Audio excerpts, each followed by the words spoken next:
mean, I heard commotion before, but it didn't really register until I saw a bunch of people just running for the exit. This morning, Gulf Coast News taking you to Tallahassee after several people are shot dead at Florida State University.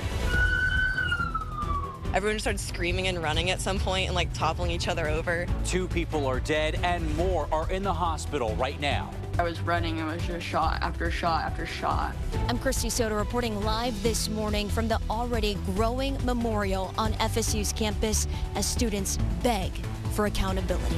They're going to give me thoughts and prayers, and I don't want to hear that because there's people dying actively, constantly from these kinds of shootings. Right now at 6 o'clock, there are still so many questions as students are still in disbelief this morning after that deadly shooting rampage on FSU's campus. That's right. 2 people are killed and several others in the hospital, including the alleged gunman. This morning, Gulf Coast News is in Tallahassee with Gulf Coast News anchor Christy Soto. Plus, you'll hear from Mercedes Martinez about what Cape Coral is doing today to better protect our burrowing owls and more. Also at 6:40, Lacey Lee is explaining what Cape Coral is doing right now to try and improve your quality of life. Yeah, but first, right now, let's get you over to Gulf Coast meteorologist Jesslyn Ferencz here with in the Gulf Coast Storm Center this morning with a closer look at what your Good Friday is looking like as you get ready for these warm temperatures. Yeah, it's going to be so toasty later on this afternoon. So we'll take these temperatures in the upper 50s and low 60s this morning. 60 in Arcadia, also into Golden Gate. We have 59 in Punta Gorda,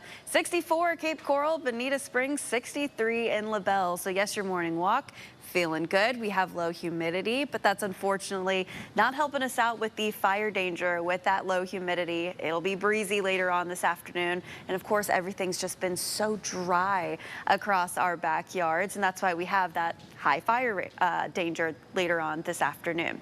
But you can see on satellite, it's clear. It's going to be staying this way the entire day. Absolutely make some outdoor plans today. Just know that you'll want to take some breaks, find some shade, have that water bottle with you. Temperatures are going to be climbing quickly, close to that 90-degree mark later on this afternoon. It's going to be a little bit warmer as we head into the weekend. We'll talk about your Easter weekend forecast that's coming up in your Gulf Coast weather. It was just absolutely horrific, and it's something I'm not gonna forget for a very long time. This morning, 2 people are dead and 5 hospitalized after shots are fired on Florida State University's campus. The alleged gunman is among the wounded, but many questions still remain this morning. Right now, I want you to listen to this chilling announcement made on campus after shots were first fired. Attention. A dangerous or life-threatening situation exists on campus. Take shelter now. Can only imagine the horror there. Investigators say the first shots fired before noon at the Student Union on FSU's campus in Tallahassee. We have Gulf Coast News anchor Christy Soto there live for us this morning. And Christy, you got there last night. What is the feeling like this morning as this memorial behind you grows? It's feeling heavy. The lives of students and staff here at FSU will be changed forever after yesterday's shooting. We are outside the Student Union building where a memorial is growing. We have watched dozens of students come out here and pay their respects, lay down flowers and candles and balloons, and hug each other, pray, and process what happened here at FSU yesterday. This morning, many students, they're leaving campus to head home and be with family. Moms and dads, they're getting here to check on their kids. They're driving from Fort Myers and all over the state to be with their loved ones. We have watched firsthand those emotional reunions. Police say the suspected shooter, 20-year-old Phoenix Eichner, is in the hospital this morning with serious injuries. A student who says they saw the shooter said he looked like a normal college dude and pulled up in an orange Hummer. But then the suspect got out and started shooting. Eichner's stepmother is a Leon County deputy. The sheriff said the suspect was steeped in the sheriff's office and did a number of training programs with them. He added he is not surprised that Eichner had access to weapons.